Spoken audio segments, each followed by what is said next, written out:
Bonsoir à toutes et à tous.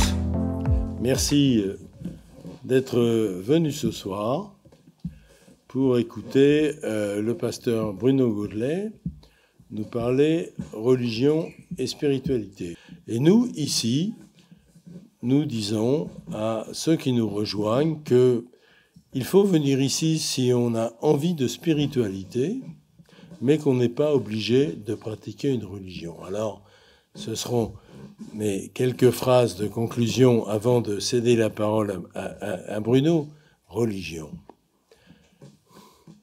Se relier à des tas de choses, des tas d'organisations, des tas d'adhésions, des tas de convictions relient les uns aux autres.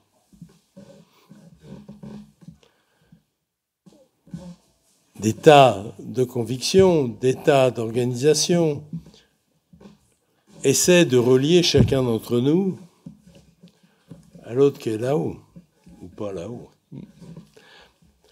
Et puis, l'autre étymologie de la religion, c'est reléguer, c'est ce que disait Cicéron. Il disait non, c'est pas relier, c'est relire. Relire. Donc nous sommes ici, en franc-maçonnerie traditionnelle et spirituelle, dans un endroit où on se dit on peut être reliés les uns aux autres en n'ayant pas les mêmes convictions, en n'ayant pas la même culture, en étant catholique, réformé, même luthérien, juif, musulman, bouddhiste, agnostique, athée, ce qu'on veut. Mais à condition de chercher dans la fraternité et dans la tolérance ce qui peut unir les uns les autres. Et c'est ça que nous voulions aborder ce soir avec le pasteur Bruno Gaudelet. Qu'est-ce qui différencie spiritualité et religion? Et c'est le moment de lui laisser la parole. Alors, merci mon cher Dominique pour cet accueil chaleureux, grand maître adjoint. On peut le dire qu'on se tutoie, donc on ne va pas faire semblant de se vouvoyer ce soir. Merci mesdames et messieurs pour votre présence. Elle est nombreuse, elle signifie que le sujet vous intéresse. Ce n'est pas exactement religion et spiritualité, mais c'est le religieux et le spirituel. Il y a beaucoup d'amis du Temple ce soir. Il y a mon très cher ami, le docteur Paul Tian, qui est parmi nous, qui est mon premier contact avec cette belle salle, inaugurée par Franklin Roosevelt lui-même. Et donc, nous sommes là pour réfléchir ensemble. Réfléchir ensemble, c'est vrai, je suis le pasteur de l'Église réformée d'à côté, et théologien, philosophe de formation. Et en relisant mes notes pour vous ce soir, je me suis rendu compte qu'elles étaient bien compliquées. Que nous autres, les théologiens, les philosophes, nous utilisons un langage, un jargon dont nous n'avons même plus conscience qu'il peut être problématique pour ceux qui l'entendent pour la première fois. Heureusement, après ma communication, vous aurez tout loisir de pouvoir me poser toutes les questions que vous voudrez, contester bien sûr certaines de mes affirmations, demander des éclaircissements. Enfin, je ne doute pas qu'ensemble, nous progressions vers cette réflexion. Quel est effectivement ce qui caractérise le religieux et le spirituel et comment nous situons-nous? Alors le sens commun ne fait pas toujours la différence entre le religieux et le spirituel. Et c'est une erreur. Car si les deux domaines peuvent aller de pair, et vont souvent de pair, ils peuvent aussi et ils doivent aussi être dissociés, comme c'est le cas, on le sait, pour les spiritualités laïques, précisément. Il se trouve des personnes qui se ressentent spirituelles, mais non religieuses. D'autres se perçoivent essentiellement comme religieuses, sans disposition particulière concernant la recherche ou le questionnement spirituel. L'éclaircissement de ces deux notions se recommande donc et promet d'être important pour la compréhension de soi, comme pour la façon de considérer la foi, le religieux, la religion, le spirituel. C'est ce que nous allons essayer de typifier maintenant avec les outils de la théologie et de la philosophie, principalement herméneutique, et notamment en écho à un repérage de l'apôtre Paul dans sa première épître aux Corinthiens, au chapitre 1er, Paul qui fait un repérage essentiel, me semble-t-il, majeur même, pour situer la différence entre le religieux et le spirituel. Commençons par quelques généralités, quelques définitions. Qu'est-ce qui caractérise le religieux et le spirituel ? À bien y réfléchir, le religieux se caractérise par la dévotion et par la règle, la loi religieuse que l'individu adopte pour plaire à sa divinité ou en satisfaire les présumées exigences. La dévotion se définit comme attachement, comme dévouement, fidélité, zèle, piété rendue à une divinité, une religion ou un culte.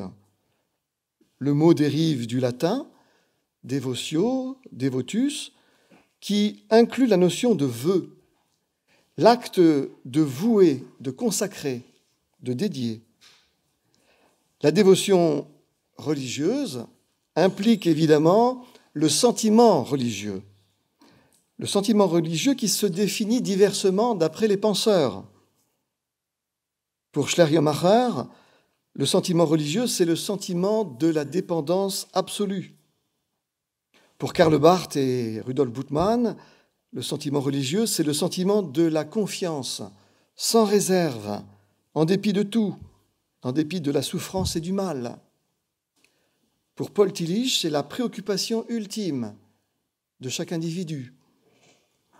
Pour Paul Ricoeur, le sentiment religieux, c'est le sentiment d'appartenir à une économie du don avec sa logique de surabondance. Pour Rosenberg, le sentiment religieux, c'est le sentiment d'être précédé dans l'ordre de la parole, de l'amour ou de l'existence. Le sentiment religieux, qui appartient bien entendu à la dévotion, le sentiment religieux se définit donc diversement selon les penseurs, mais toujours dans la logique de l'absolu et de la transcendance. Le rapport au sacré ou au numineux de Rudolf Otto, le rapport au sacré est évidemment aussi impliqué avec la dévotion. Mais le sacré est une dimension irrationnelle, mystique, qui dépasse le plan de la dévotion religieuse, qui excède le religieux. Car le sacré se définit en Occident, et sous l'influence des monothéismes, c'est d'ailleurs une notion monothéiste, le sacré se définit comme ce qui est digne du plus haut respect, ce que l'on démarque du reste des choses ou de la quotidienneté, considéré comme profane, du latin profanum, devant le temple. Le sacré dépasse donc la sphère de la dévotion et du religieux. La dévotion religieuse, pour résumer, se présente donc comme l'attachement, le dévouement, la fidélité, le zèle, la piété, animés par le sentiment religieux envers une divinité, un culte, une religion. Et cette dévotion religieuse implique, appelle la loi religieuse, la règle. La loi, la règle qui codifie les croyances et les pratiques et que l'individu adopte pour plaire à sa divinité et en satisfaire les présumées exigences. La dévotion et le religieux se caractérisent donc de cette manière, ou plutôt c'est la dévotion et la loi qui caractérisent le religieux. Concernant le spirituel maintenant, l'apôtre Paul, je l'ai dit, nous met sur la voie de sa typification dans la première épître aux Corinthiens lorsqu'il déclare « L'homme spirituel juge de tout ». Et pour bien comprendre de quoi il en retourne dans le passage, il faut le lire. Versets 14 à 16 du chapitre 2, « C'est une sagesse, écrit Paul, une sophia, en grec dans le texte, c'est une sophia que nous prêchons parmi les parfaits. Sophia qui n'est pas de ce siècle, ni des chefs de ce siècle qui vont être anéantis. Nous prêchons la Sophia de Dieu, mystérieuse et cachée, que Dieu, avant les siècles, avait destinée pour notre gloire.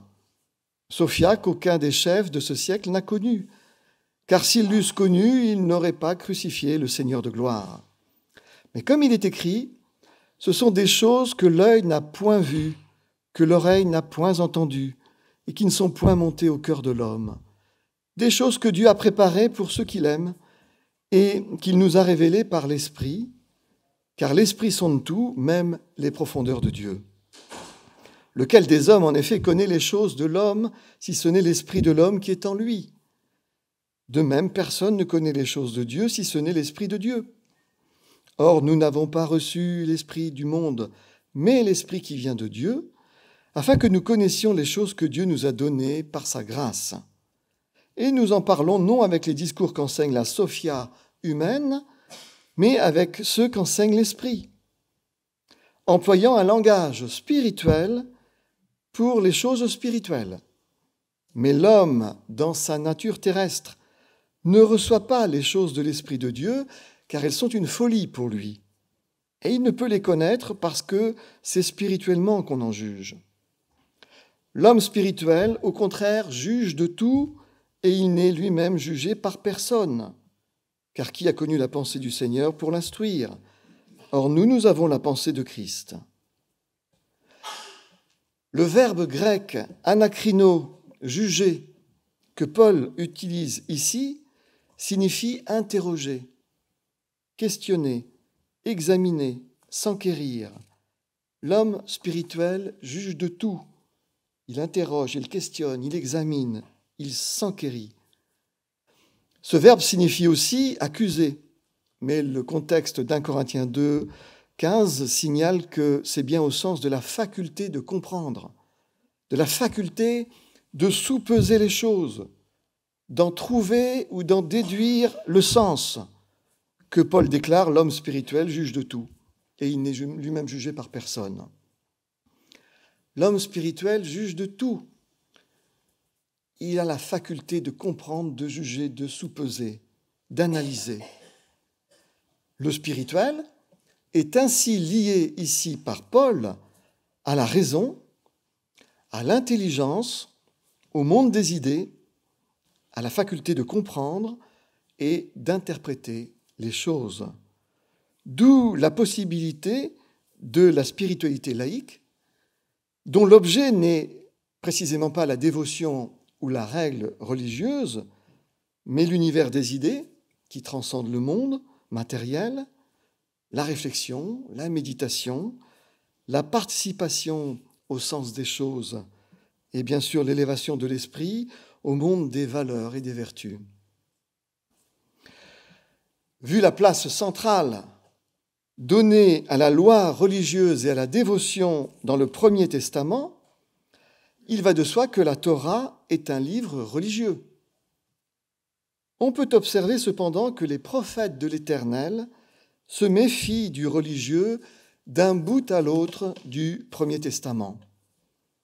Le religieux n'est nullement, pour ces grands spirituels que sont les prophètes bibliques, nullement une garantie de spiritualité authentique.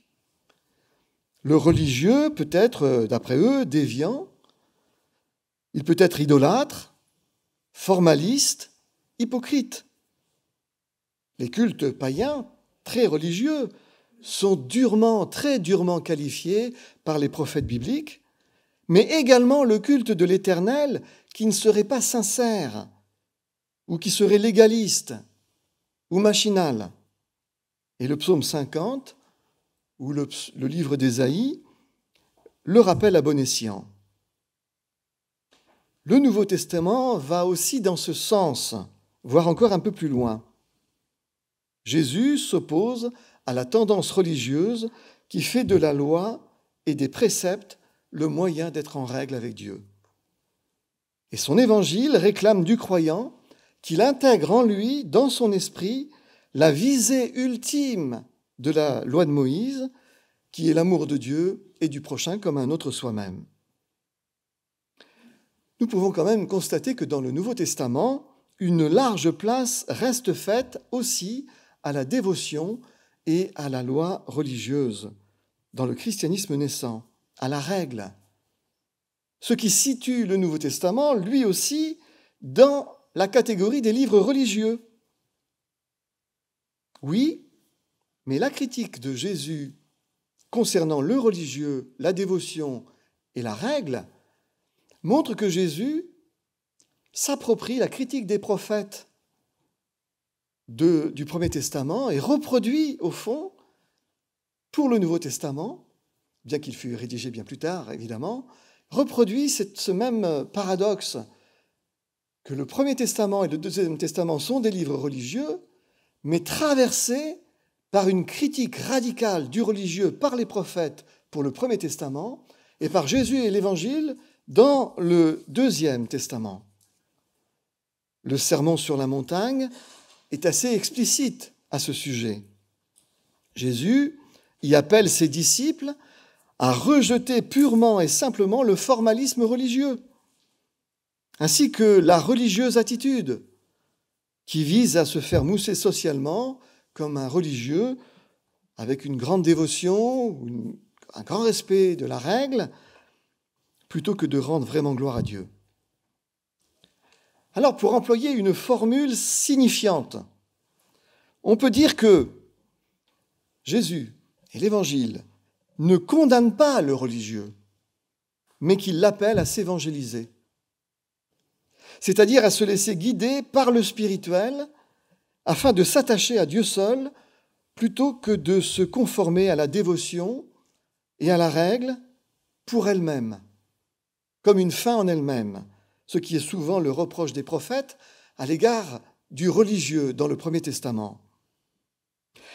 La prière et la communion avec Dieu passent d'ailleurs pour Jésus, pour l'Évangile, non par le rituel, non par la dévotion ou par la règle, mais par l'élévation de l'esprit qui implique l'intellect, qui juge de tout, l'élévation de l'esprit à la sphère des choses spirituelles où préside l'Esprit Saint de Dieu.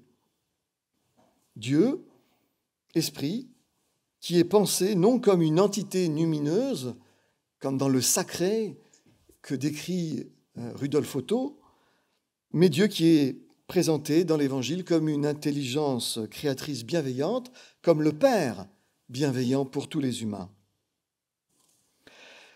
La conviction de Jésus, de l'Évangile, c'est que la dévotion peut toujours glisser vers la règle culpabilisante, étouffante, qui rend formelle, formaliste, légaliste et déviée même vers une posture sociale hypocrite.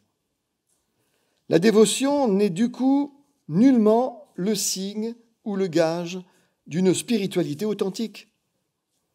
La dévotion et la règle nourrissent la dimension religieuse de l'humain, mais elles font aussi, et c'est un fait universel et historique, elles font aussi assez souvent obstruction à la spiritualité en général et à la spiritualité de l'Évangile en particulier.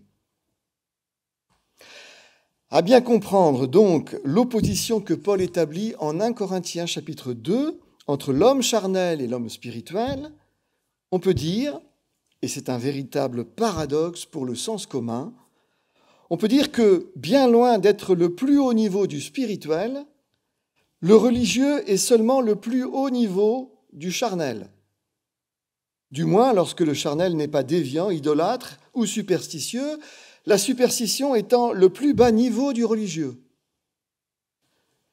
Paul le discerne parfaitement lorsqu'il situe le spirituel sur le plan de la faculté de juger, de réfléchir, de méditer, de comprendre le sens des choses. De fait, pour l'Évangile, le plus haut niveau de la spiritualité n'est pas la dévotion et encore moins la règle ou la loi religieuse, puisque l'Évangile ambitionne, tout au contraire, de libérer le chrétien, la chrétienne, du joug de la loi. Précisément au motif que la foi est l'accueil de l'Esprit Saint qui régénère l'esprit du fidèle en vue d'une communion sans condition religieuse avec Dieu.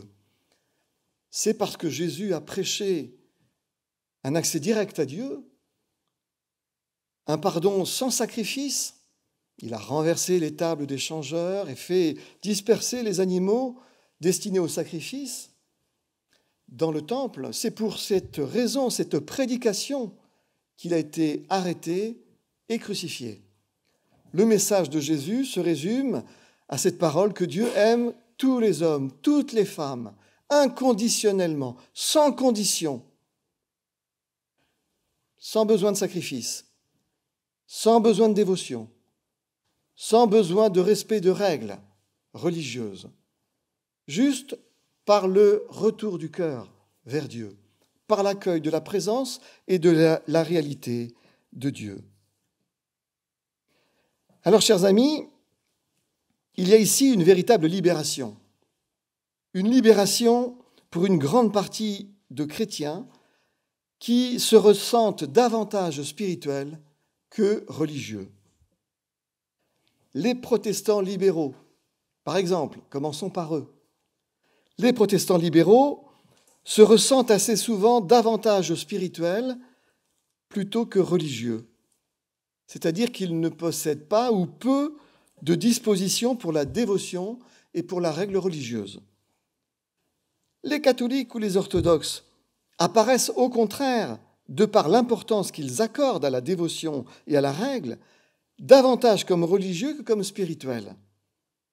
Si leurs pasteurs et leurs fidèles présentent évidemment un haut niveau de spiritualité, les fidèles ne sont appelés fidèles que parce qu'ils pratiquent la dévotion et la règle de leur Église. Et cela ne les empêche pas évidemment d'être spirituels. Mais leur niveau de spiritualité n'intervient pas pour les qualifier de fidèles. Ce qui les qualifie de fidèles, c'est la pratique fidèle de la loi religieuse qui est la leur et leur dévotion. Contrairement aux protestants qui, eux, ne pratiquent et ne réclament aucune dévotion ni aucune règle religieuse, ou bien elles sont minimes, il s'agit des sacrements. Il en va de même pour la mouvance évangélique issue des milieux protestants. Le plus souvent, c'est la règle, la doctrine à laquelle il faut adhérer pour être sauvé, et la dévotion via la pratique du culte personnel et communautaire qui font le fidèle. Un fidèle évangélique n'est fidèle que parce qu'il pratique sa règle cultuelle, personnelle et communautaire. Et de ce point de vue, nos amis évangéliques sont davantage religieux que spirituels. À leurs yeux, comme aux yeux des catholiques et des orthodoxes pratiquants, militants, les protestants libéraux paraissent d'ailleurs, la plupart du temps, pour des gens à moitié athées et particulièrement tièdes, religieusement parlant. Si vous entendez dire que le pasteur de Batignolles est à moitié athée, ne soyez pas étonnés, c'est parce que l'on m'assimile à cette mouvance du protestantisme libéral, plutôt post-libéral d'ailleurs. Pour les protestants libéraux, tout est question de proportion et de distinction entre le religieux et le spirituel. De proportion et de distinction, car la nature de chacun l'incline ou non vers le religieux et vers le spirituel très diversement. Il y a des gens qui possèdent une nature religieuse. Celle-ci est le fruit de leur construction, peut-être aussi de leur éducation. Et puis, il y a des gens qui ne possèdent pas cette dimension religieuse et pour lesquels la dévotion et ou la règle resteront à jamais en dehors de leurs possibilités naturelles. D'autres encore, je l'ai relevé, possèdent les deux dimensions dans des proportions variables. Certains se ressentent autant religieux que spirituels, d'autres plus spirituels que religieux, d'autres encore plus religieux que spirituels. Qu'en dire à la lumière de l'Évangile où se situe le théologien et le philosophe chrétien ? Il est évident que si l'on a une nature religieuse, on ne peut faire autrement que d'être une personne religieuse. On est construit comme cela. De même, si on ne possède pas de nature religieuse, nous resterons à jamais peu à l'aise avec la dévotion et avec la règle. Nous sommes construits ainsi.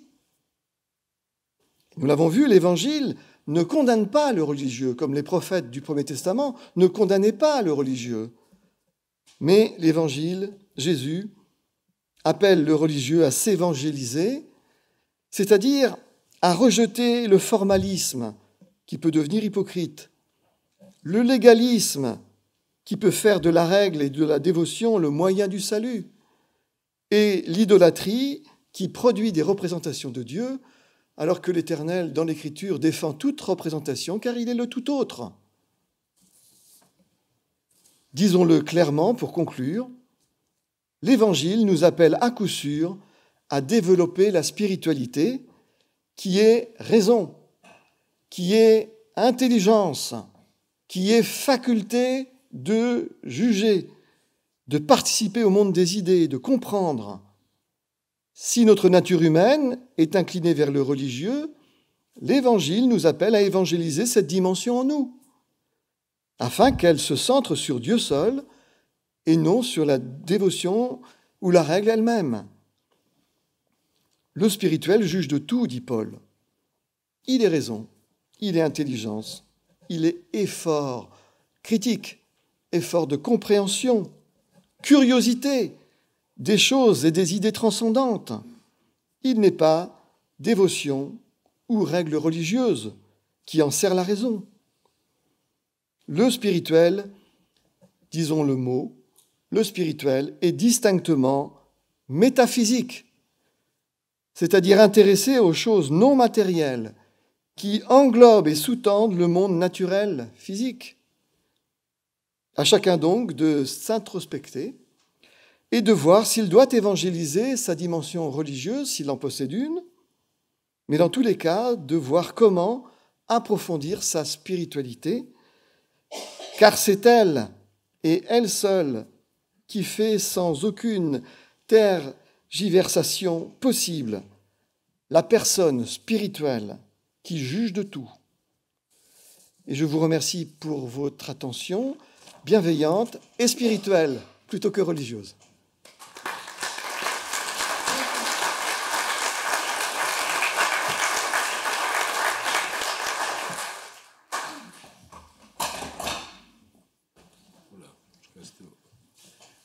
Excuse-moi, je prends la place. Ça marche? Merci. Merci, cher. Ça bouge trop, ça fait du bruit. Merci, cher Bruno. Effectivement, on peut se tutoyer parce qu'on se connaît, non seulement parce que nous sommes voisins géographiquement, mais parce que peut-être ai-je une certaine voisinage spirituel, je n'ose pas dire religieux, avec ce qui a été dit. Et nous allons vous donner la parole. C'est pas moi qui vais le faire parce que je ne sais pas si vous l'entendez, j'ai une bronchite carabinée. Mais on vous demandera, pour ceux qui veulent prendre la parole, d'aller aux micros qui sont sur les pupitres, par ici et au fond. Et peut-être Stéphane, qui est au bout, pourra guider les uns les autres qui veulent prendre la parole. Et effectivement, cette intervention de ce soir est vraiment au cœur des réflexions que nous pouvons avoir, nous, ici, dans la franc-maçonnerie traditionnelle et spirituelle. C'est-à-dire, comment faire pour que dans des groupes qu'on appelle ici des loges, se réunissent des juifs, des protestants, des catholiques, des agnostiques, des athées, pour réfléchir à ce qui peut les unir, non pas dans une vision de l'organisation du monde, mais dans une vision de l'organisation du cosmos. Vous voyez, pour ceux et celles qui ne sont pas familiers avec ces endroits, que cette devise derrière, Ordo ab Chao, qui est la devise du rite maçonnique auquel la Grande Loge de France adhère, qui est le rite écossais, Ordo ab Chao, faire surgir l'ordre du chaos. Comment faire surgir l'ordre du chaos? En étant dans l'écoute, dans la tolérance, dans le travail, dans la lecture, etc. Et vraiment, je remercie Bruno pour pour son intervention, parce que cette question spiritualité, religion, finalement, bon, ce soir nous sommes beaucoup, cette salle, ce temple est plein, mais je ne suis pas certain que cette question intéresse une immense partie de la population. Et au lieu de nous regarder en chien de faïence les uns les autres, essayons de voir comment tous ceux qui s'intéressent à se grandir en regardant là-haut, appelons ça Dieu, appelons ça le grand architecte de l'univers, appelons ça les hautes sphères de la spiritualité, peu importe, comment faire pour que tous ceux qui se préoccupent de cela puissent travailler ensemble pour contribuer à un monde un petit peu meilleur. Curieusement, ne sommes-nous pas, aujourd'hui, avec ce que les uns et les autres voyons dans les actualités, dans un monde qui n'est pas si différent de ce qui existait à la fin du XVIe, du XVIIe siècle, du XVIIe siècle, où catholiques, protestants, anglicans s'étripaient, et où des gens, francs-maçons parfois, protestants, catholiques rarement, mais aussi, ont fait en sorte de s'unifier. Alors, la parole, vous l'avez pour poser des questions.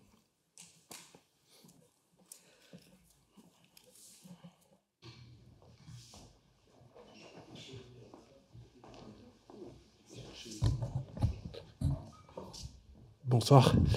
J'aurais une question en ce qui concerne le cœur. Quelle est la place, oui, pour vous, quelle est la place du cœur en ce qui concerne la religion et la spiritualité? C'est une bonne question. Parce que comme vous ne l'avez pas évoqué, et comme c'est central dans le christianisme, ça m'est venu. Bien. D'accord. Merci. Alors, par le cœur, on peut entendre beaucoup de choses. Hein. En hébreu, dans le Premier Testament, le cœur, ce n'est pas le siège de la pensée. Pardon, ce n'est pas le siège des sentiments, c'est le siège de la pensée. Donc, effectivement, dans la tradition judéo-chrétienne, il y a certainement quelque chose qui est relié à la spiritualité. Le cœur, je pense qu'il est, en tant qu'émotion, il est aussi dans la dévotion, peut-être moins dans la règle religieuse, mais il est dans la dévotion aussi en termes d'esthétisme. La dévotion implique l'esthétisme, d'une certaine manière aussi. Et le cœur, je ne sais pas si c'est à cela que vous pensiez, le cœur, donc, dans l'anthropologie biblique. Je pensais à l'intelligence du cœur chez Pascal. Ah oui, oui, alors ben là, vous êtes un philosophe, évidemment. Oui, oui, chez Descartes, chez Pascal, etc. Mais si vous voulez, je sais que vous êtes philosophe, vous pouvez prendre la parole 2 minutes pour préciser votre pensée ou simplement compléter ce que je n'ai pas dit. Allez-y, Benoît, je crois que c'est Benoît. On est entre amis ici et tous les philosophes et personnes peuvent parler. Bien, en fait, chez Pascal, il y a 3 ordres. Il y a l'ordre des corps, de la passion, de la puissance, de l'argent, Ouais. L'ordre de l'esprit, des grands génies, des grands théorèmes, des grandes théories, et tout au-dessus, l'ordre du cœur, de la charité, de l'altruisme, de l'amour du prochain plus que de soi-même. Et pour Pascal, ces ordres sont hiérarchisés. Tout en dessous, il y a l'ordre du corps, au-dessus, l'ordre de l'esprit, et encore au-dessus, l'ordre de la charité. Parce que tout l'or du monde ne pourra pas invalider le moindre théorème, et parce que tous les théorèmes du monde ne pourront jamais justifier le moindre plus petit geste de charité. D'accord. Et c'est propre à Pascal ? Oui. D'accord, c'est que lui qui... C'est une théorie des ordres qui est propre à Pascal, ouais. Et est-ce que donc Augustinienne. est-ce que c'est relié à le cœur a ses raisons ? Ah, exactement. La raison ignore ? Mais pas dans le sens adolescent de la chose. Oui. On dit le cœur a ses raisons, que la raison ignore. Oui, je t'aime, je peux pas t'aimer. En fait, c'est pas ça. Pour Pascal, c'est la fine pointe de l'intelligence. D'accord. Pour Pascal, il y a une intelligence du cœur. Nous, des Grecs. Un peu. D'accord. Merci Benoît pour ce complément. N'hésitez pas, vous aussi, si vous voulez compléter, éclairer un aspect qui a été manqué. Nous sommes là pour vraiment réfléchir ensemble. Alors pour compléter cette réflexion sur le cœur, il y a une citation d'Antoine de Saint-Exupéry qui dit qu'on ne voit bien qu'avec le cœur, l'essentiel est invisible pour les yeux. Cher Bruno, si vous permettez de vous appeler comme ça, mais je vous tutoierai pas, hein, je vous vois. Il apparaît clairement dans votre conférence une sorte de dualité entre, évidemment, le spirituel et le religieux. J'ai deux questions. La première concerne l'attribution du divin. Est-ce qu'on peut considérer que le divin peut être attribué à toute unité vivante, à tout être vivant, ou est-il uniquement réservé à l'être humain ou à l'humanité? Première question. Et deuxième question, ne peut-on pas considérer que toute unité vivante, finalement, n'est qu'une manifestation diversifiée d'une seule et même unité? Merci. Merci, oui. Alors, je pense que c'est une question qui rejoint un peu le panthéisme, n'est-ce pas, de Spinoza. Donc, pour le monothéisme, l'éternel est tout autre que sa création. Le créateur est tout autre que sa création. Et l'ordre qui naît du chaos, c'est le premier verset de la Genèse. Bereshit bara Elohim, au commencement, l'Éternel. Donc il y avait un chaos. Le monde était tohu bohu. Vous connaissez ça en regardant la chambre de vos enfants ou de vos petits-enfants. Donc la Genèse nous dit que ce qui était, il n'y avait pas rien, contrairement à la logique d'Aristote, avec l'ex nihilo.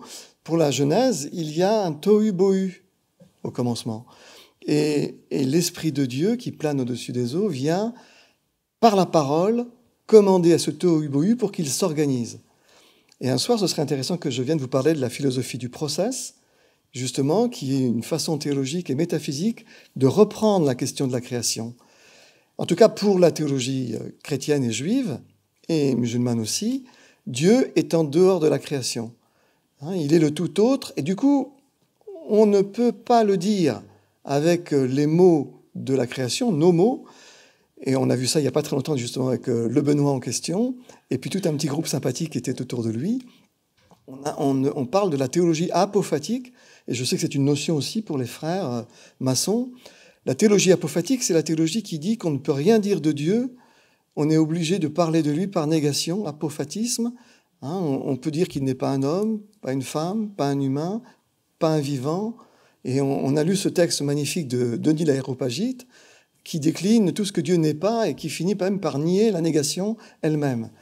Donc c'est pour vous dire que pour la logique monothéiste, Dieu est tout autre. Il n'y a aucune unité de la création qui peut être divine. Alors Spinoza, lui, il a un autre point de vue, qui est assez intelligent d'ailleurs aussi. Moi, j'aime bien le panenthéisme de Alfred North Whitehead, qui est donc le penseur anglais qui a inauguré l'école du process, la process philosophie, la process théologie, où lui, dans le panenthéisme, on part du principe que Dieu est en toutes choses et que toutes choses sont en Dieu. Et ce n'est pas du panthéisme, mais c'est l'idée que Dieu est l'intelligence dynamique qui préside à la concrétion des entités actuelles. C'est un système qui est très intelligent et très intéressant. Une fois, j'aimerais en parler plus longtemps, mais ce soir, on ne peut pas vraiment entrer dans cette question.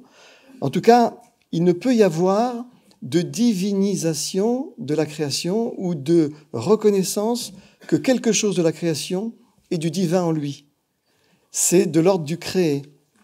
Pour le monothéisme, Dieu seul est sacré, quoique la Bible ne connaisse pas véritablement cette notion. C'est une notion, comme je l'ai dit, monothéiste occidentale. Et elle n'est pas non plus universelle, comme le croyait Durkheim. Mais Dieu seul est sacré, Dieu seul est Dieu, il n'y a pas d'autre Dieu que Dieu. Et toute la théologie converge dans ce sens qu'on ne peut même pas prononcer le nom de Dieu. C'est pourquoi dans le monde juif, on ne prononce pas le nom de Dieu. On le met à part déjà dans les paroles, parce qu'en le mettant à part dans les paroles, on le met à part dans les pensées. Et on le met à part de toute chose. Et donc, il ne peut pas y avoir de Dieu en dehors de Dieu, ni de divinité en dehors de Dieu. La création, elle comporte le vivant. Et le vivant Dieu, le principe créateur, fait surgir du vivant la conscience et donc l'humain. Alors je vois que Benoît s'impatiente déjà, qu'il veut reprendre la parole. Je l'y invite volontiers. Alors c'est toujours plaisant, vous voyez, de discuter entre philosophes théologiens. Hein. On s'éclaire mutuellement. Petite remarque, Jésus n'est-il pas Dieu fait homme? C'est une grande question. C'est une grande question. C'est ainsi que le Concile de Nicée l'a présenté. Le Concile de Nicée a présenté la divinité de Jésus d'une manière arrangée avec justement le dogme trinitaire. C'est une doctrine, une théologie qui n'est pas dans le Nouveau Testament. Il y a même une progression dans les évangiles. On voit que le premier évangile à avoir été rédigé, Marc, ne divinise absolument pas Jésus. Jésus y est un prophète. Mais il parle quand même de la résurrection. Oui, mais la résurrection, ça ne divinise pas Jésus. Et la résurrection se comprend dans le Nouveau Testament sur le plan du Midrash, une petite métaphore qui met en scène des idées. Et donc les récits de résurrection sont des midrash qui sont ajoutés bien plus tard pour parler de ce que c'est que l'espérance chrétienne de la résurrection. Et résurrection, ça ne veut pas dire se relever des morts, ça veut dire se relever, se réveiller, aigeiro ou anastasis en grec, et c'est l'idée de l'ascension auprès de Dieu. Et Paul, dans 1 Corinthiens 15, le premier théologien connu du Nouveau Testament, présente la résurrection comme quelque chose de spirituel et non pas comme quelque chose de matériel. Il faut attendre bien plus tard pour que l'idée d'une résurrection de la chair intervienne dans l'histoire de l'Église, de la théologie. Alors ce qui s'est passé, c'est qu'il y a eu une progression de la divinisation de Jésus. Marc ne le divinise pas. Luc et Matthieu commencent avec le prologue, parce qu'il y a des polémiques contre Marie, et les récits de l'enfance de Jésus, en Matthieu et en Luc, ce sont plutôt des récits pour défendre l'honneur de Marie que pour présenter la divinité de Jésus. Mais néanmoins, il y a cette notion de l'Esprit Saint qui vient sur Marie pour créer Jésus en son sein. Ensuite, Matthieu et Luc reprennent Marc, et ils ont rajouté les récits de résurrection que Marc n'avait pas à la fin, justement pour faire du sens, et là on est dans la catéchèse. Et l'évangile de Jean, lui, par contre, va encore beaucoup plus loin. À la fin du 1er siècle, lui, il divinise vraiment Jésus. Du moins le croit-on dans la lecture que les pères de l'Église font en lisant le prologue. Au commencement était le Verbe et la lumière était avec le Verbe. Mais en fait, aujourd'hui, la théologie a remarqué que justement le commencement, c'est le Bereshit bara de Genèse, verset 1, et que la parole, le logos, c'est la parole dont il est question justement dans la Genèse et dans tout l'Ancien Testament, hein, et qu'il y a un rapport aussi avec Philon d'Alexandrie, et on n'est plus tout à fait sûr d'une exégèse qui serait radicalement nicéenne. Alors c'est une dispute entre les théologiens protestants libéraux et les théologiens catholiques depuis longtemps. Ce qui s'est produit, c'est qu'au IIe siècle, il y a eu des courants hétérodoxes, notamment l'arianisme, issu d'un prêtre qui s'appelait Arius. Et Arius, il prétendait que Jésus-Christ était Dieu, mais inférieur au Père. Exact. Donc Arius était assez cohérent avec les récits bibliques, mais évidemment, ça avait un grand souci, c'est que ça mettait une sorte de polythéisme en route. Donc, du coup, c'était problématique parce que tout à coup, on passait du monothéisme au polythéisme.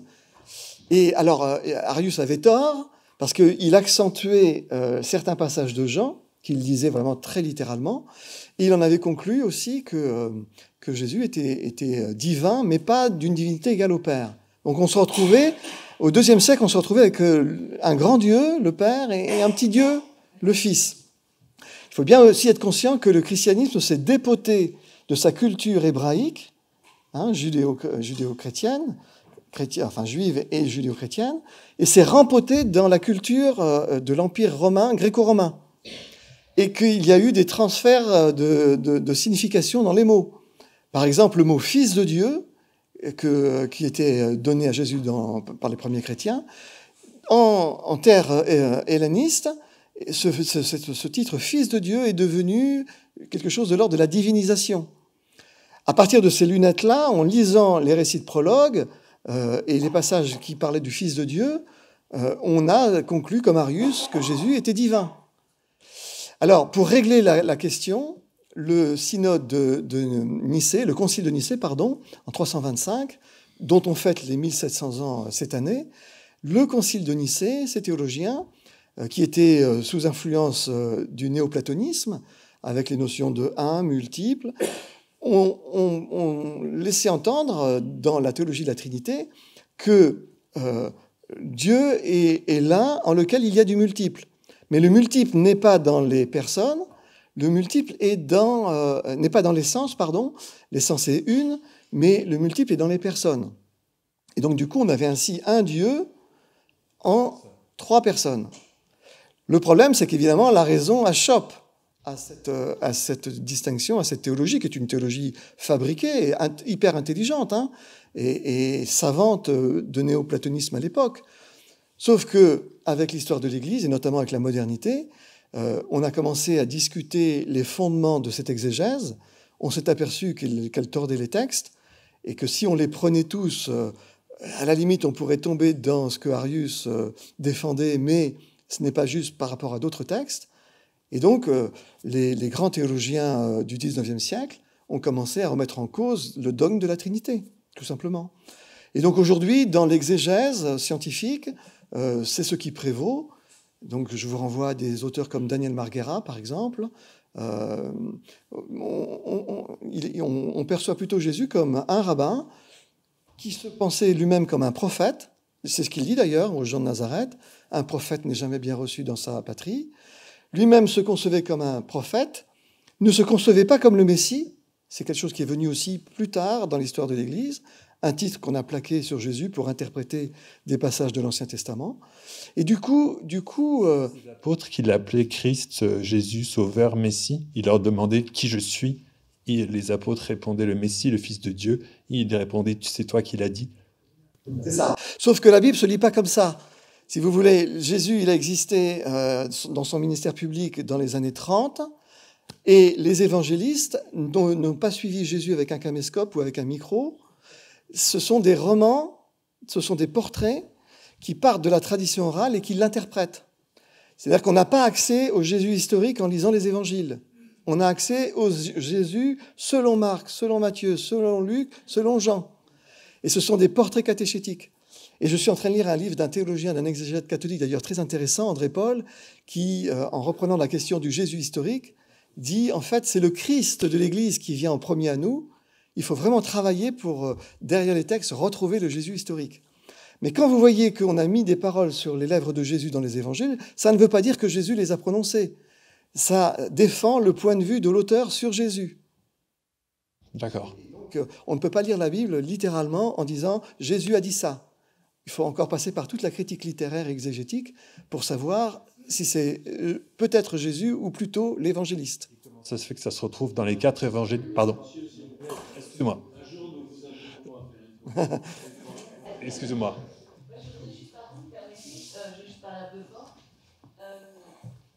Jésus selon les évangiles, mais le Jésus historique dont vous parlez, quelles sont les sources?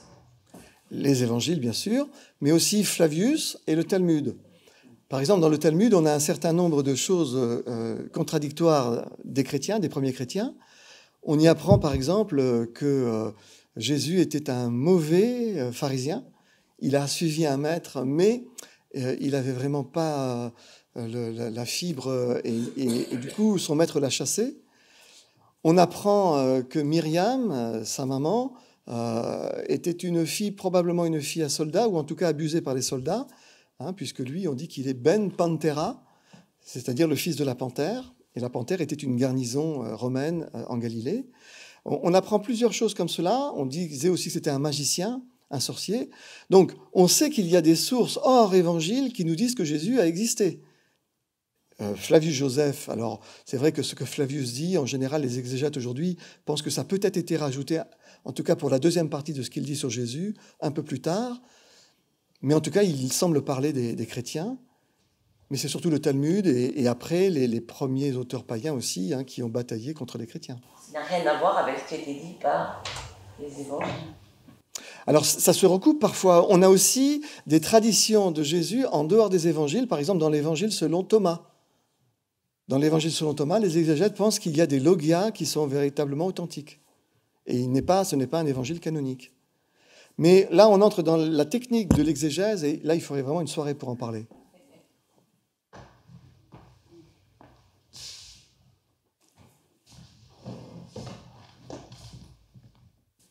Bonsoir, merci pour votre conférence. J'ai cru entendre que vous parliez de spiritualité laïque. J'aimerais savoir ce que vous entendez sous ce terme-là. Pour moi, la laïcité, c'est un principe d'organisation de la société, c'est pas une philosophie. On pourrait peut-être parler d'une spiritualité athée. Et dans ce cas-là, pensez-vous qu'il puisse y avoir convergence entre les différentes spiritualités, sachant que on pourrait définir une spiritualité athée comme une spiritualité sans espérance. Merci. Alors c'est vrai que vous avez raison, l'adjectif laïque tout à coup apposé à spiritualité pourrait prêter à confusion. La laïcité, c'est un ordre politique, mais c'est devenu courant pour distinguer quelque chose du monde religieux de l'affubler de cet adjectif. Et alors nous avons surtout Luc Ferry, par exemple, dans son livre L'Homme-Dieu, ou André Comte-Sponville, qui ont défendu ces dernières décennies, et avec succès, je pense, la valeur de cette définition de parler de spiritualité laïque, pour bien expliquer que la spiritualité, justement, elle ne se cantonne pas aux religieux. Y a-t-il une espérance dans l'athéisme? Je pense qu'elle existe. L'espérance athée, c'est une espérance en l'humanité, une espérance dans le progrès, dans la sagesse. Donc elle est spiritualité aussi, en tant que jugement de toute chose et recherche de quête de sens. Les spiritualités athées et croyantes peuvent-elles converger? Mais bien sûr, nous débattons entre nous. Il y a des colloques, il y a des rencontres. Et à ma connaissance, il n'y a pas de cloisonnement entre les penseurs, qu'ils soient chrétiens, juifs, musulmans ou athées.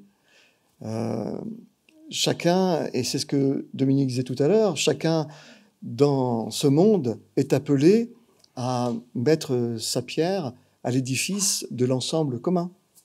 Et donc, j'ai autant de plaisir à lire Martin Heidegger et Nietzsche que de lire Kierkegaard ou Whitehead. Excusez-moi, vous pouvez rappeler le titre du livre de Jules Ferry? L'homme-dieu ou le sens de la vie. L'homme-dieu ou le sens de la vie, oui. C'est un très bel essai pour lancer cette voie de la spiritualité laïque.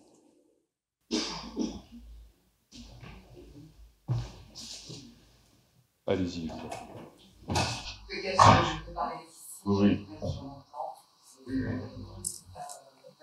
Je vais descendre un petit peu des autres sphères théologiques limitées pour venir peut-être à deux choses. Alors peut-être essayer de répondre à la question qui a été posée sur spiritualité laïque ou autre spiritualité. La question que je me pose, et je vous pose, est-ce que finalement les épithètes ne sont pas de trop? Il y a le spirituel. Dire le fait de juger de qui est là. Maintenant, pour en revenir au spirituel et au religieux, la question que je me pose aussi, c'est que le religieux n'est pas celui qui est arisé, et le spirituel, celui qui est en marche, c'est-à-dire qui va, qui se pose des questions, juge de tout, peut-être pas, mais en tout cas, qui s'interroge. Donc, est-ce qu'il n'y a pas dans la spiritualité une vraie vie qui n'existe plus, je suis peut-être iconoclaste, je ne suis pas croyante, qui n'existe plus dans le religieux comprend, il est arrivé, il est là. Donc, alors que celui qui pense, elle fait effectivement un chemin. Bon, voilà, évidemment, un chemin qui ne mènera peut-être nulle part. C'est une question qu'on se pose. Mais, le religieux, la spiritualité, est-ce qu'elle peut mener vraiment quelque part? Et alors, j'ai entendu les échanges qui étaient extrêmement savants, et je pensais, mais peut-être que le Christ l'a dit, puisque comme vous l'avez dit, il y a pas mal de choses qui sont apocryphes. Il a dit, bienheureux le pauvre en esprit, car le royaume de Dieu leur appartient. Donc, faut-il un riche en esprit, spirituel, faut-il être pauvre en esprit pour être sauvé? Je pose la question parce que. Alors, moi je pense que il y a des spiritualités qui sont arrivées, justement, qui sont des spiritualités, mais qui tournent en rond ou en cercle, et au lieu d'être dans un acrymo, le jugement, la réflexion, il y a des spiritualités qui tournent sur elles-mêmes, qui sont arrivées. Et à l'inverse, je pense qu'il y a des du religieux qui est en marche, parce qu'il y a une créativité dans la dévotion. D'ailleurs, on le voit dans l'histoire des religions, on le voit, il y a une créativité, une adaptation permanente à tous les siècles.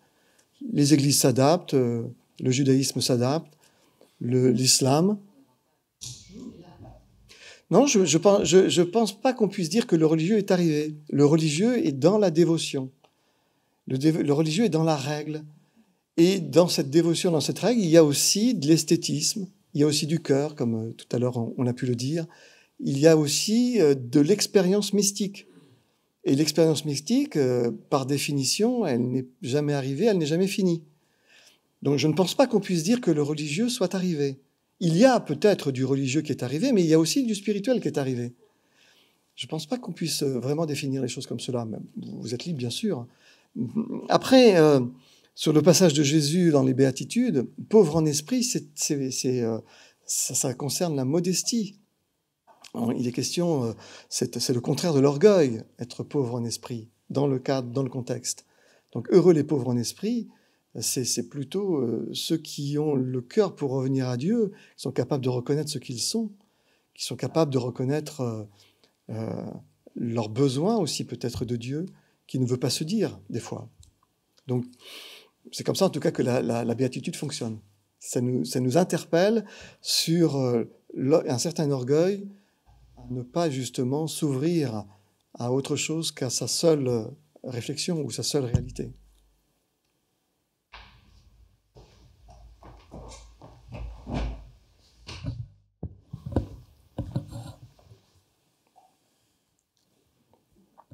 Allô?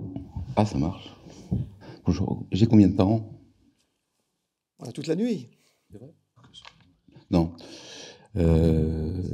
Dominique, hein?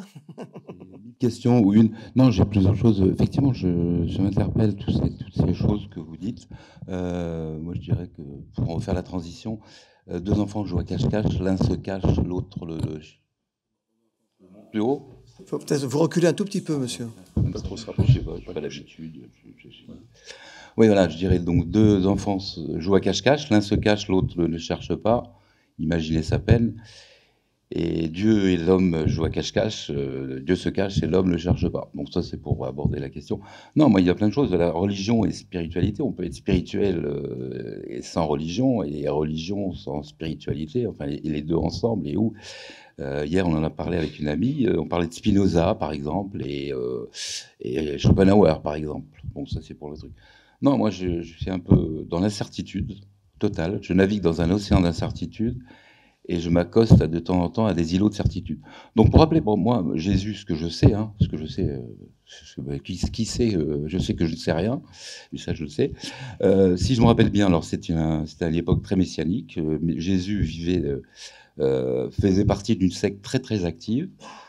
Et donc, tout à chacun, il est né juif, il est mort juif, il faisait partie du Sanhédrin, il parlait araméen, il était circoncis, alors bar mitzvah, je ne sais pas ou quoi. Et donc, il a été entraîné dans plein de choses, dans un contexte assez très, très dur, hein, où il a été très, très vilipendé par l'ensemble de ses pairs pour essayer de proposer des choses. Quelque part, c'était un peu révolutionnaire. Question, monsieur? Alors, la question, c'est justement... La question est la suivante, c'est que on se pose avec fois toutes ces questions sur Jésus et tout ça, mais moi je sais une chose, c'est que Jésus, d'abord, il est né juif, il est mort juif, il n'a jamais voulu créer de religion. C'est Paul ou Saül de Tarse qui s'est converti, qui s'appelait Paul, qui a créé en fait. Et la question, c'est de savoir, aujourd'hui, on a enlevé la religion de l'école, de partout. On a mis la laïcité, mais il n'y a plus de religion, il n'y a plus d'instruction civique, il n'y a plus de morale. Donc la question, c'est qu'est-ce qu'on fait, je veux dire, avec tout ça? On ne sait plus les valeurs et les principes, on ne les connaît plus. On ne respecte plus le vieux, etc. Et je termine parce que sinon, je peux rester la nuit, puisque vous m'avez... Non, mais ça, on a compris. Merci, monsieur. Alors Jésus, bien sûr, vous avez tout à fait raison de le dire, de le relever. Jésus n'a jamais voulu fonder une religion. Il n'a jamais été chrétien et il n'a jamais fondé le christianisme. C'est très clair. Jésus est un rabbi juif. Alors, il n'était pas membre du Sanhédrin. Hein. C'est le Sanhédrin qui l'a condamné. Mais par contre, Jésus est un rabbi qui est apparu en Galilée, qui a fait des disciples. Il se présente plutôt comme un réformateur. C'est un réformateur de son temps. Hein, et le coup au temple, là où il renverse les tables des changeurs de monnaie, ce sont les pèlerins qui venaient des quatre coins de la diaspora pour acheter un animal, pour participer au sacrifice, pour offrir un sacrifice. Et Jésus, en balançant les tables, et en faisant s'échapper les animaux destinés au sacrifice, il est en train de faire un acte symbolique, qui va d'ailleurs avec sa prédication de la grâce, en disant que Dieu ne veut pas ça, Dieu n'a pas besoin de cela. Hein, je veux la miséricorde, non le sacrifice. C'est un prophète qui dit cela, et c'est la prédication de Jésus aussi. Et donc Jésus est un réformateur de son temps. Et évidemment, il inquiète les autorités religieuses parce que on est sous l'envahissement des Romains. Il y a des rébellions, il y a des parties de la rébellion. Les Romains répriment tout cela dans le sang. Donc les autorités religieuses, ils se donnent la mission de maintenir la stabilité. Et donc du coup, l'acte de Jésus au temple va le condamner. Et ensuite, les disciples de Jésus vont former une mouvance en reprenant son message, ses paroles, et puis avec le temps qui va aller dans leur sens, le christianisme va progressivement se former. Mais Jésus n'est pas chrétien et n'a pas inventé le christianisme.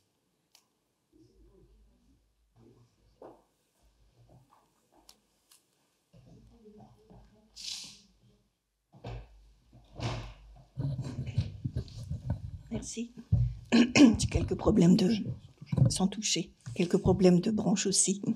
Vous avez parlé du religieux dans la mesure où il peut être en fait la caractéristique de gens qui respectent des règles et des dogmes.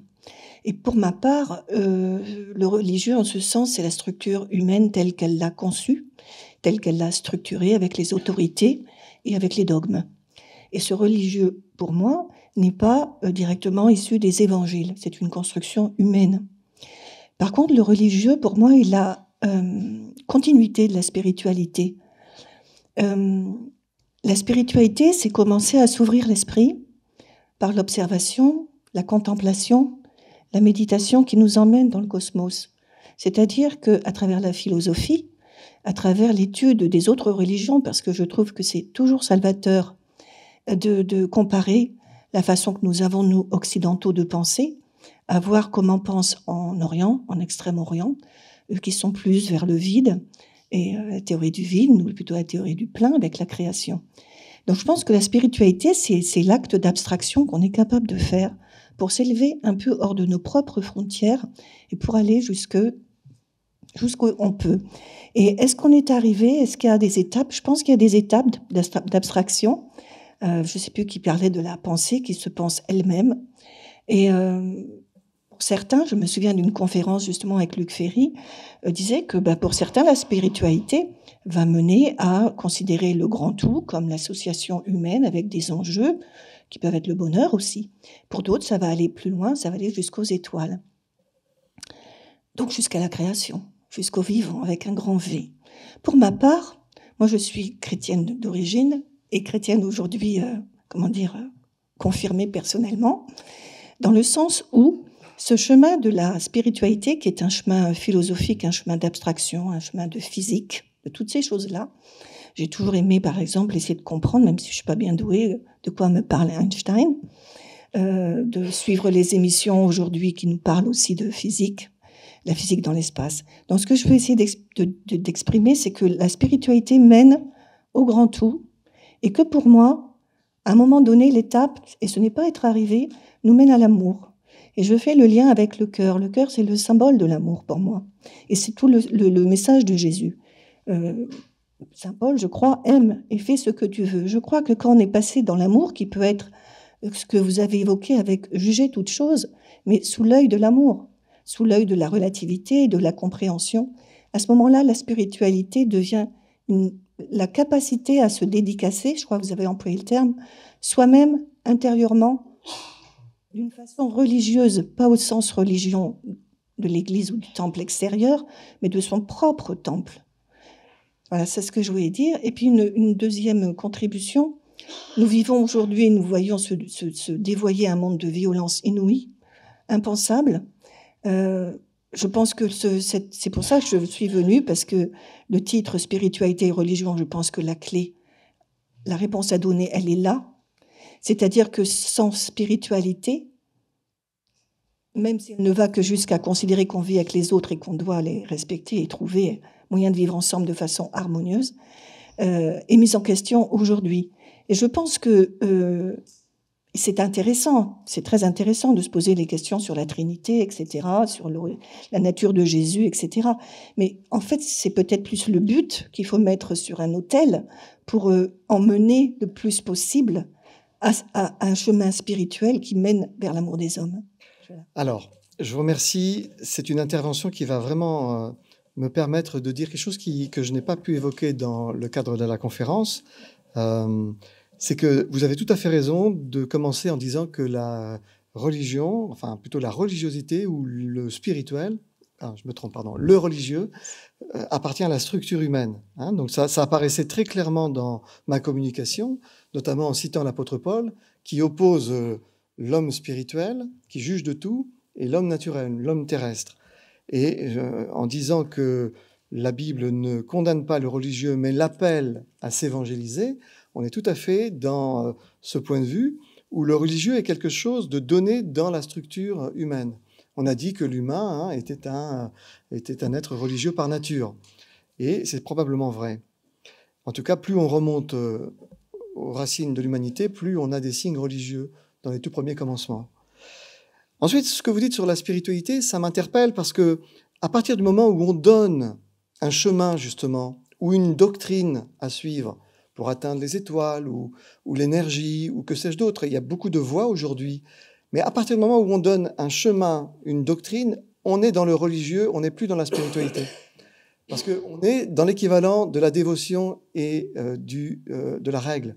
C'est-à-dire, comme les évangéliques qui appellent les gens à se convertir en adhérant à un certain contenu dogmatique, on est dans du religieux et non pas dans du spirituel. C'est avec des idées, on invite les gens à entrer dans un cheminement, on les ouvre sur l'univers, sur l'infini, mais c'est une doctrine. Et donc, par conséquent, ce n'est pas le spirituel dont j'ai parlé, parce que le spirituel dont j'ai parlé, ce n'est pas une doctrine, ce n'est pas un chemin, c'est la faculté de juger, de critiquer, de reprendre ses préjugés, de changer de copie, de sans cesse revenir, analyser, sous-peser, participer au sens des choses, sans jamais donner une définition qui soit une discipline ou qui soit un chemin pour atteindre justement un niveau de nirvana ou que sais-je d'autre. Toute doctrine qui prétend indiquer un chemin, c'est de l'ordre de la dévotion et de la règle. C'est de l'ordre, alors pas du dogme, parce que le dogme c'est encore quelque chose d'autre, c'est dans la tradition chrétienne, c'est conciliaire, mais on est dans la règle. Alors dans ce que vous avez dit, il y a quelque chose qui m'a aussi bien intéressé, vous avez parlé de la morale pour aujourd'hui, comme monsieur d'ailleurs qui a précédé. Alors on nous dit aujourd'hui, la religion s'évince de la société, il n'y a plus de morale. D'après les statistiques que j'ai pu consulter, il y aurait 30% des Européens qui seraient rattachés ou qui confesseraient une identité religieuse. 30% seulement des Européens. 7% se déclareraient athées, convaincus.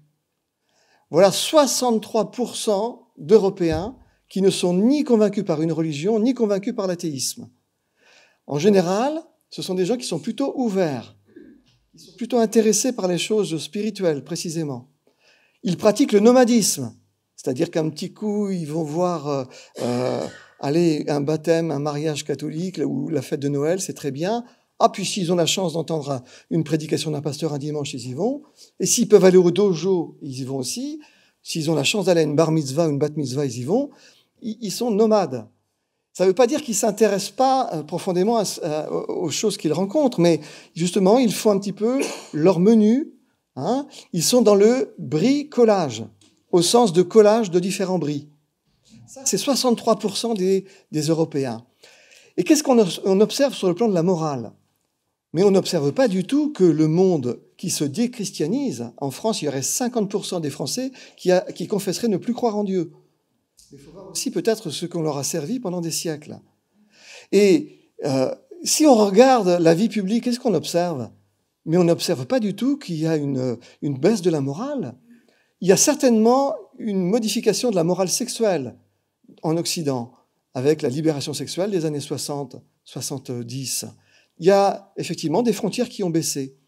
Mais regardez, la société n'accepte plus la pédophilie. La société n'accepte plus que les grands patrons ou les politiciens cachent de l'argent ou volent de l'argent. On a inventé MeToo, c'est une conquête incroyable dans la société. Aujourd'hui, même si je ne suis pas tout à fait d'accord avec le mouvement woke, pour des raisons philosophiques, je reconnais comme chrétien qu'ils essaient de défendre je cherche le mot, j'arrive pas à le trouver. Je suis comme toi. Non, oui, on peut dire les opprimés, les minorités.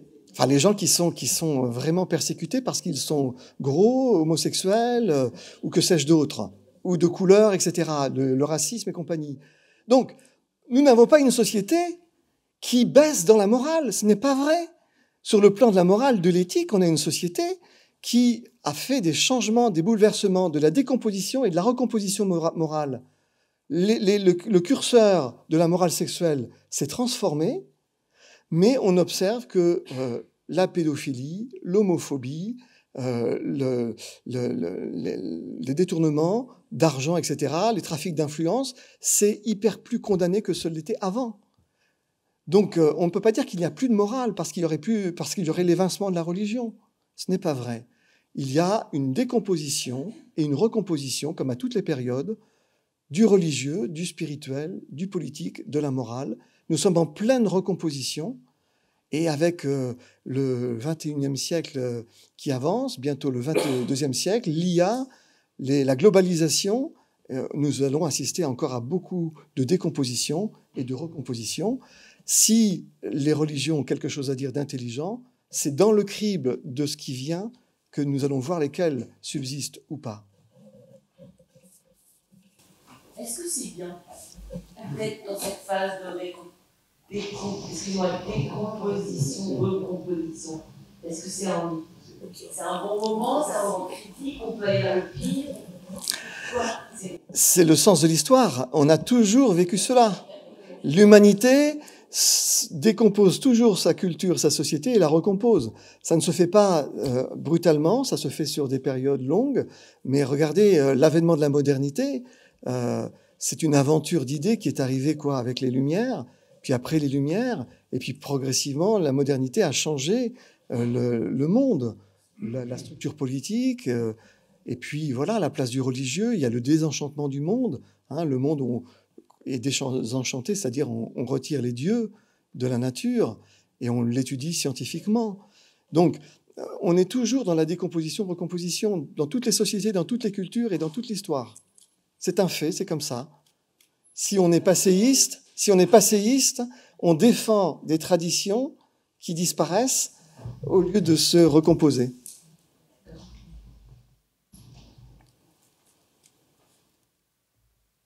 Je vous remercie pour votre intervention. Je pense que je parle assez fort.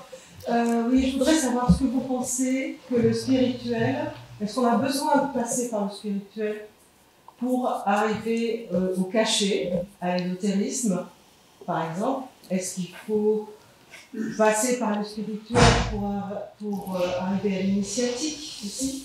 Parce que qu'est-ce qu'on cherche en vérité? C'est le pourquoi du comment de notre existence sur cette terre. Et je voudrais rebondir sur ce que disait Madame tout à l'heure. Je ne pense pas que le religieux soit arrivé parce qu'il doute, et encore heureux, pas pour moi. Je pense qu'il doute. D'ailleurs, Jésus sur la croix a dit mon Père, pourquoi me tu abandonné? Donc il a douté. Je ne sais pas. Je n'ai pas la réponse. En tout cas, on lui a fait dire ça. Oui. Voilà. Mais bon, ma question, c'était surtout le cachet, le spirituel qui peut-être peut mener à plus loin. Parce qu'on a fait aussi une distinction. Enfin, je vais parler de l'église catholique que je connais mieux, entre l'église de Saint-Pierre et l'église de Saint-Jean. Saint-Jean d'Acran, Saint-Jean l'ésotérique, et l'église de Saint-Pierre ésotérique. Alors, c'est à peu près dans la même ligne de tout à l'heure. En fait, l'ésotérisme, si l'ésotérisme est une voie ou une fin en soi, ce n'est pas un aboutissement. Alors, je sais bien que je suis d'un temple maçonnique où on parle beaucoup d'initiation, mais tout chemin, toute voie, toute doctrine qui vous promet d'arriver à un nirvana ou à quelque chose de cet ordre-là, c'est de l'ordre du religieux. Ce n'est pas de l'ordre du spirituel. Le spirituel juge de tout, critique, soupèse, évalue, et toujours dans la participation au sens des choses. Ce n'est pas une doctrine, c'est même pas un chemin, c'est un état d'être au monde. Et on l'est tous, heureusement, Dieu merci, tous ceux qui sont intelligents sont spirituels.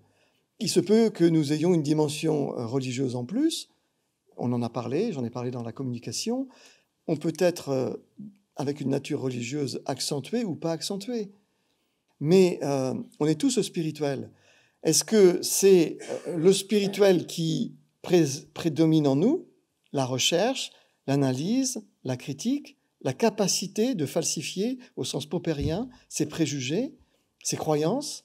Est-ce qu'on est spirituel? C'est ça, être spirituel. C'est pas suivre un chemin, c'est pas chercher une initiation, ce n'est pas arriver vers un ésotérisme. Tout ça, c'est de l'ordre de la doctrine. Et si c'est une doctrine, c'est l'équivalent des doctrines religieuses. Ce n'est pas ça le spirituel. Le spirituel, c'est l'analyse, c'est la critique, c'est la réflexion, c'est le doute, au bon sens du terme. Le religieux, c'est la dévotion, c'est la règle, c'est la doctrine. Dans le religieux, je redis à madame, je ne pense pas que c'est fixe ou abouti seulement. Ça peut l'être, je suis d'accord avec vous, ça peut l'être, ça l'est probablement souvent. Mais il y a de la créativité quand même, il y a de l'adaptation, il y a de l'expérience religieuse, il y a du sentiment religieux. J'ai défini le sentiment religieux avec 5 penseurs. Le sentiment d'absolu, le sentiment de transcendance, le sentiment à la Schleiermacher, le grand penseur allemand. Donc, on voit qu'il y a ça aussi dans le religieux. Pas seulement dans le spirituel. Dans le religieux, on peut être aussi déplacé. On peut se laisser déplacer. D'ailleurs aussi parce qu'on est stimulé par le spirituel. On n'est pas forcément tout religieux fanatique. Dieu merci, on peut être les deux ou dans une accentuation différente, mais en tout cas, il y a intervention de l'intelligence. Et la foi doit être intelligence. Je ne crois absolument pas, comme théologien, au discours qui dirait que la foi est irrationnelle.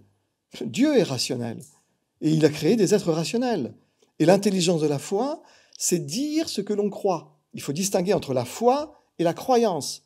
La croyance, c'est le catéchisme, c'est le dogme, c'est la doctrine. Et elle est révisable, parce que toujours incarnée dans une époque, dans des connaissances, dans des langages. La foi, pour la Bible, c'est Emouna, c'est le mot que vous dites quand vous dites Amen. Emouna, c'est la relation à Dieu, c'est la communion à Dieu, sans qu'il y ait forcément beaucoup de contenu. Comme je peux communier avec une personne que je rencontre sous un petit coin de parapluie, que je ne connais pas, mais je me sens humain, entre humains, et on peut communier. Dieu, il nous appelle à sa communion. À la connaissance de Dieu, ça c'est tout à fait autre chose. Chacun a son idée. Et là, on est dans la croyance. Et le spirituel, il révise constamment les croyances et les dogmes. Ça n'empêche pas d'avoir aussi une dimension religieuse ou une dimension de communion, mais sans passer forcément par le rituel, par la dévotion ou par la règle. Vous voyez, l'équilibre, il est subtil. Mais ce que je vous ai présenté ce soir, c'est de la phénoménologie. C'est de l'herméneutique. C'est-à-dire que chaque mot était pensé. Chaque mot est pensé, chaque notion est pensée ensemble. Donc, je pense qu'il faut peut-être qu'on s'arrête, mon cher ami. On pourrait rester encore 1 heure, mais pour mot de conclusion, si vous me le permettez, si vous êtes vraiment intéressé par la théologie, j'ai vu qu'il y avait mes livres à la sortie, donc je fais un petit moment de publicité. Vous pouvez regarder le Notre Père revisité, et le Credo revisité, c'est le volume qui est avant, et le volume qui vient bientôt, c'est le Kérigme revisité, c'est-à-dire la proclamation de Pâques. Hein. Et donc c'est une trilogie que j'ai mis pour justement montrer aux chrétiens qu'on peut prendre les grands textes et les revisiter, les critiquer, les analyser, les repositionner, décomposer et recomposer le positionnement. Et puis pour notre soirée, pour cette méditation que nous avons menée ensemble, j'espère que vous ne vous êtes pas sentis agressés dans vos convictions. Ce n'est pas du tout mon genre d'agresser les gens. Je respecte chacun, le cheminement de chacun. C'est un des grands points de l'Église réformée. Chacun chemine avec ce qu'il est, avec ce qu'il a reçu. Mais j'ai la conviction que, effectivement, la parole nous bouleverse, parfois nous défait de nos certitudes, mais que c'est un salut. C'est pour que nous puissions nous repositionner et parvenir justement à ce verbe anacrino. L'homme spirituel juge de tout.